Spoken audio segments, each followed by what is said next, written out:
Este é o Jardim dos Polvos, a maior concentração de polvos conhecida no planeta. Aqui, há milhares de animais reunidos em um só lugar, a uma profundidade de 3.200 metros da superfície do oceano. O jardim se estende ao longo da costa da Califórnia Central, e apesar do seu nome, os humanos não tiveram nada a ver com seu surgimento. Esses milhares de polvos fazendo ninhos no fundo do mar foram vistos pelos pesquisadores pela primeira vez em 2018. Na ocasião, isso chocou as pessoas em todo o mundo. Os cientistas passaram vários anos estudando o fenômeno, e agora, finalmente, conseguiram entender tudo. E havia muito o que entender.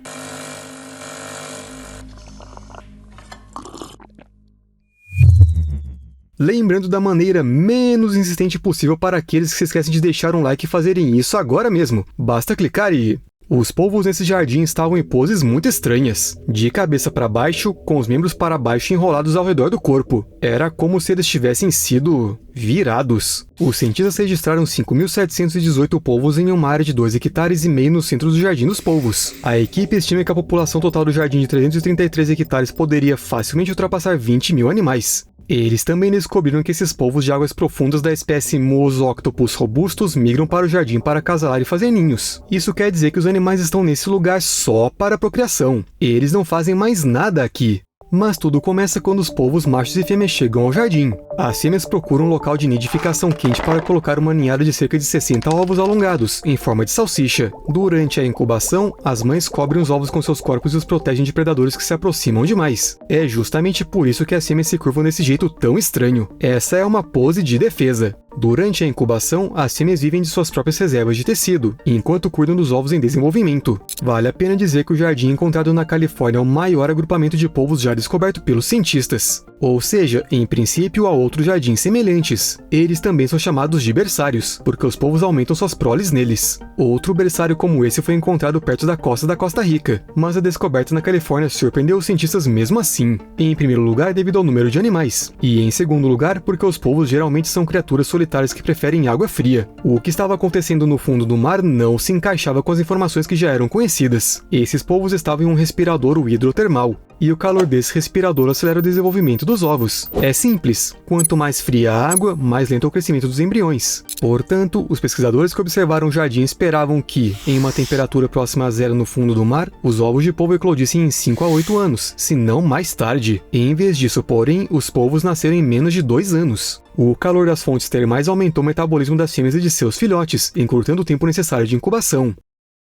Os 5 a 8 anos habituais trazem muitos riscos à prole. Transformar-se de um ovo em um polvo não é uma tarefa fácil. Grandes agregações de polvos, como o jardim, atraem predadores. Uma rica comunidade de invertebrados vive perto das fêmeas que fazem os ninhos e que, obviamente, se beneficiam dos ovos que ainda não eclodiram e dos filhotes vulneráveis, especialmente porque não há muito o que comer em águas profundas. Além disso, há o perigo de ferimentos e doenças. Resumindo, é difícil ser pequenino no fundo do mar. A mãe tem um tempo limitado para proteger os ovos porque suas próprias reservas corporais vão se esgotando. Quanto mais tempo levar para os polvos eclodirem, maior será a probabilidade de sua protetora simplesmente não sobreviver. Mas quanto mais curto for o período de incubação, maior será a chance de sobrevivência dos filhotes e a mãe terá mais tempo para protegê-los. A acelerar é uma ótima ideia. A propósito, de acordo com outros dados, a incubação nas condições locais, sem aquecimento, deve durar de 5 a 10 anos ou até mais. Portanto, o que os filhotes do jardim conseguiram fazer em 2 anos, acelerou seu desenvolvimento em 5 vezes. É como se uma gravidez humana durasse menos de 2 meses em vez de 9. Espero que um dia isso seja possível. E pode ser que alguém se pergunte, como os cientistas conseguiram estudar tudo isso a essa profundidade e por tanto tempo? Será que eles também têm um Steve?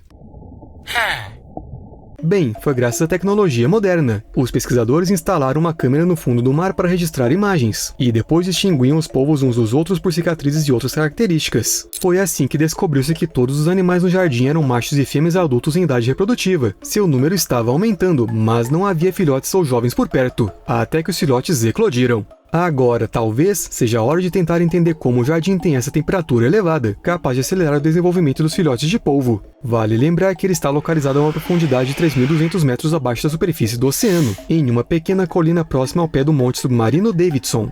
E é justamente esse monte que desempenha um papel fundamental aqui. Afinal, ele é um vulcão submarino extinto. A temperatura ambiente da água é de 1,6 graus Celsius, ou seja, muito fria. No Jardim dos Polvos, entretanto, a situação é diferente e a água chega a 11 graus Celsius. Quando os pesquisadores descobriram o Jardim dos Polvos, eles observaram o que chamaram de água cintilante. Esse fenômeno ocorre quando águas quentes e frias se misturam, o que permitiu supor que havia fontes termais até então desconhecidas na região. Pesquisas posteriores dos cientistas confirmaram que os ninhos de polvo estão localizados em fendas banhadas por fontes hidrotermais. Em outras palavras, as fêmeas escolhem os locais mais quentes para incubar seus ovos. Mas como funcionam as fontes hidrotermais? É simples. A água que se infiltra pelo fundo do mar recebe calor do manto da Terra, e em seguida é expelida para fora pelas rochas vulcânicas, como o vulcão Davidson. Diferentemente das fontes hidrotermais que se formam nas cristas das cordilheiras e expelem plumas de água quente que são fáceis de detectar, essas fontes termais são realmente misteriosas. Elas expelem água quente que se dispersa em apenas alguns metros acima do fundo, por isso são muito difíceis de serem encontradas. E isso só é possível devido a esse brilho muito tênue. Na verdade, os polvos do jardim tiveram sorte, pois a temperatura lá é ideal. Há fontes tão quentes no fundo que, se uma fêmea de polvo colocasse seus ovos lá, eles ficariam cozidos rapidamente, se é que se pode dizer isso de ovos de moluscos.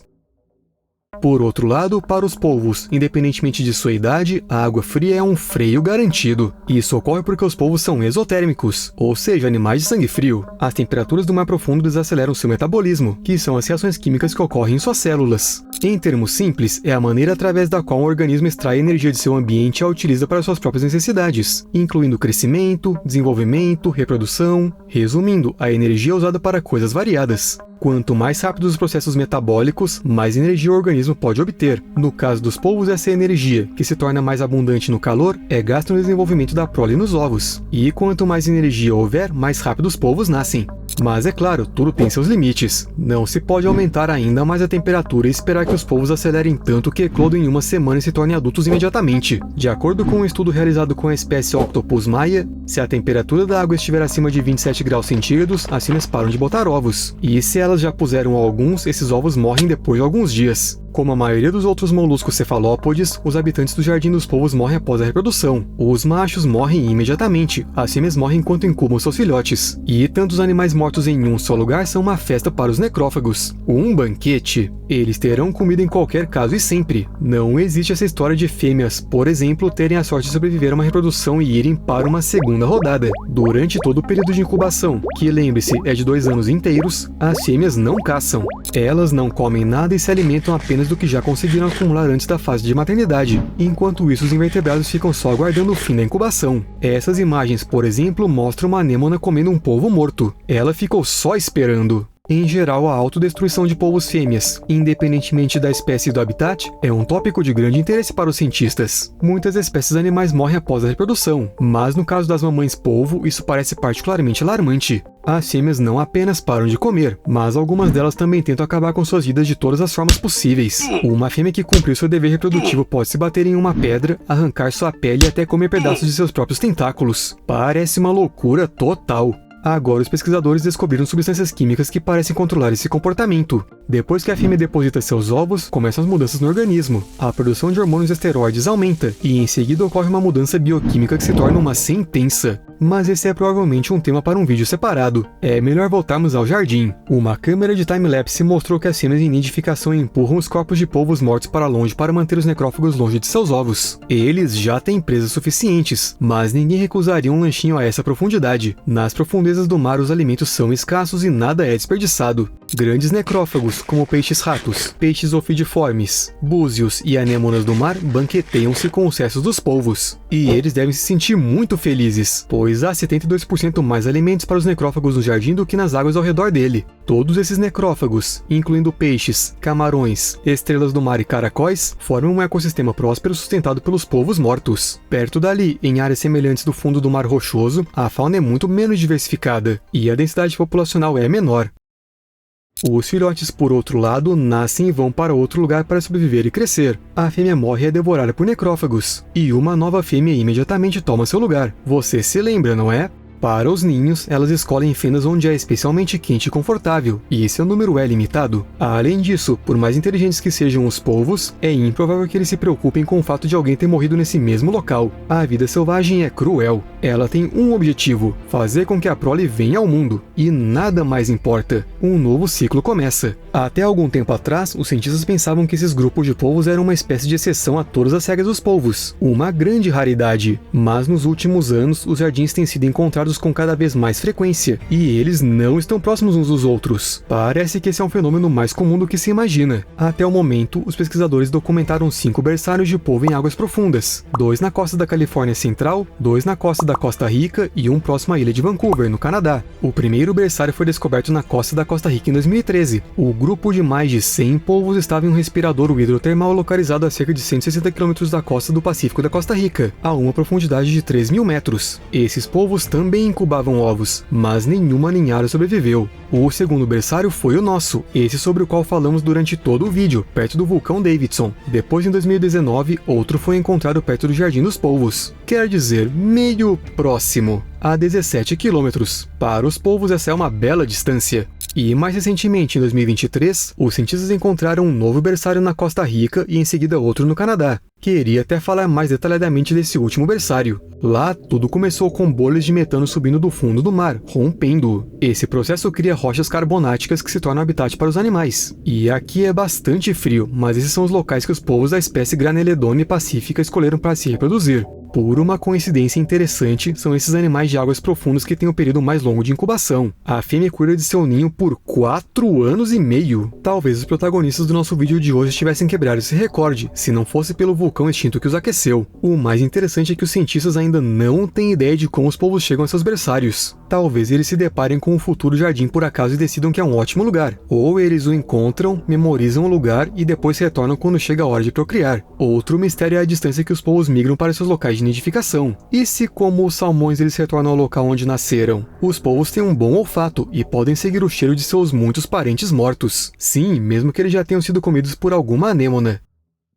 Parece que lugares como esse definitivamente precisam de proteção. De fato, o Monte Davidson e seu jardim de polvo são protegidos como parte do Santuário Marinho Nacional da Baía de Monte Rei. As mudanças climáticas, a pesca e a mineração são um risco para as profundezas do mar. É fundamental proteger o ambiente único onde os animais de águas profundas se reúnem para se alimentar ou se reproduzir. Mas é claro que para que a proteção seja eficiente, o jardim deve primeiro ser estudado minuciosamente. Os cientistas estão no processo de fazer exatamente isso, pois apesar de toda a pesquisa realizada, ainda há muito mais a ser visto. Hoje é proibido procurar extrair petróleo, gás ou outros minerais no território da reserva, bem como perfurar, fazer qualquer dragagem do fundo do mar e construir edifícios. Também não é permitido abandonar uma embarcação que acidentalmente encalhe nessa área. Além disso, não se pode ancorar um navio e deixá-lo, muito menos deixar substâncias nocivas a bordo de uma embarcação abandonada. As substâncias também não podem ser descartadas. É proibido interagir com espécies nativas, trazer espécies não nativas, atrair tubarões brancos, navegar em barcos a motor ou até mesmo voar muito baixo sobre a água.